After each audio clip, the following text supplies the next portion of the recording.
نحمده ونصلي على رسول الكريم اما بعد فاعوذ باللہ من الشیطان الرجیم بسم اللہ الرحمن الرحیم۔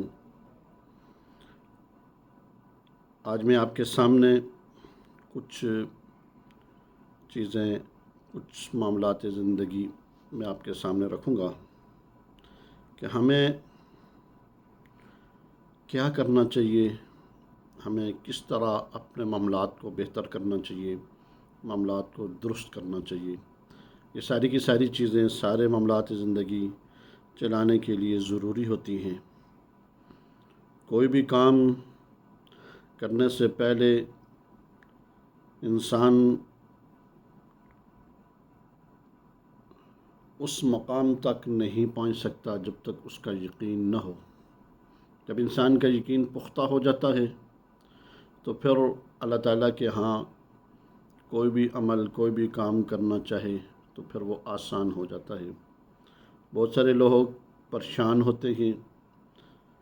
آج کل جو میرا موضوع چل رہا ہے، دشمن سے بچنے کے لیے، دشمن کو تباہ و برباد کرنے کے لیے، کیونکہ ہماری پہلی بھی اور کوشش بھی یہی ہوتی ہے کہ ہر وہ عمل یا وہ اعمال بتائے جائیں کہ جس سے دوسروں کے ہر قسم سے شر سے محفوظ خود بھی ہوں اور دوسروں کو بھی کیا جائے۔ تو یہ بات آپ اپنے دل اور دماغ کے اندر بٹھا لیں۔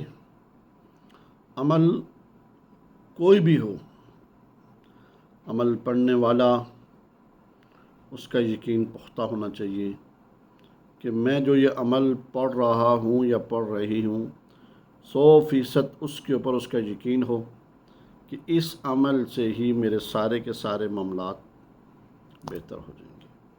جس وقت آپ یہ دماغ کے اندر، ذہن کے اندر بٹھا کر پڑھیں گے تو اللہ کی قسم آپ کو فائدہ ہوگا۔ جس طرح میں آپ کے سامنے اس سے پہلے جو ویڈیو آپ کے سامنے میں نے رکھی تھی کہ کیا سورہ فیل کا عمل بتایا تھا، آج کا جو عمل ہے سورہ لہب ہے۔ اور سورہ لہب کے بارے میں اگر دیکھا جائے تو یہ بہت ہی سخت قسم کا عمل ہے۔ دنیا کے اندر ہی یہ انتقام لینے والا عمل ہے، دنیا کے اندر ہی انتقام لیا جاتا ہے۔ تو جو کسی کے ساتھ کوئی زیادتی کرے تو زیادتی میں پڑا جاتا ہے۔ لازمی بات ہے کہ جس وقت آپ کے ساتھ کوئی ایسا معاملہ کر دے کہ آپ برداشت سے باہر ہو جائے، تکلیف ہو جائے، پھر آپ ہوں بھی حق پر، تو آپ مجھے بتائیں کہ کتنی تکلیف والی بات ہے، پریشانی والی بات ہے، مسائل والی بات ہے کہ آپ کے ساتھ زیادتی ہو رہی ہے، آپ برداشت بھی کر رہے ہیں۔ آخر کار جس وقت آپ حد سے زیادہ برداشت قوت بڑھ جائے حد، تو پھر انسان کو کوئی نہ کوئی عمل کرنا پڑتا ہے، پڑھنا پڑتا ہے۔ مگر یاد رکھنا، ناجائز کوئی عمل بھی کرے گا کل اللہ کے سامنے بھی اور دنیا کے اندر بھی وہ ذمہ دار خود ہوگا۔ ناجائز کوئی عمل نہ پڑھے۔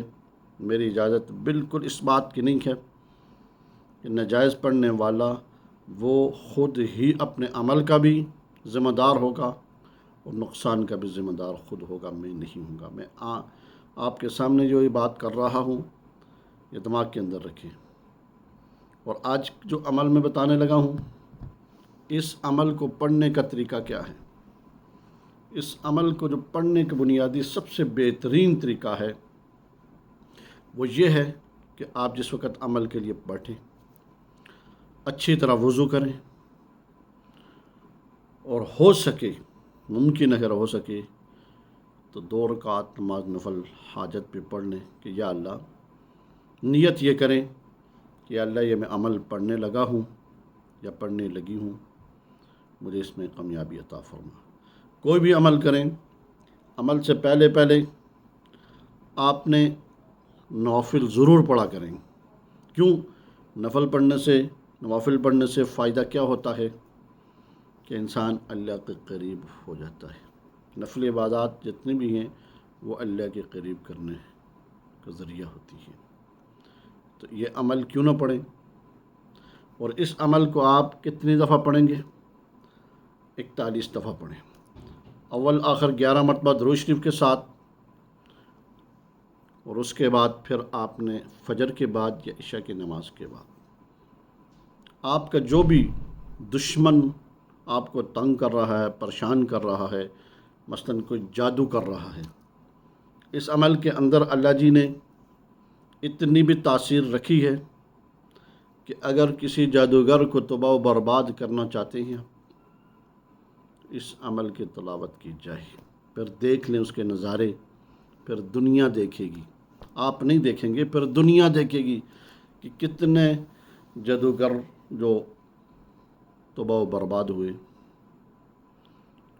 اور ایک دفعہ کا ذکر ہے،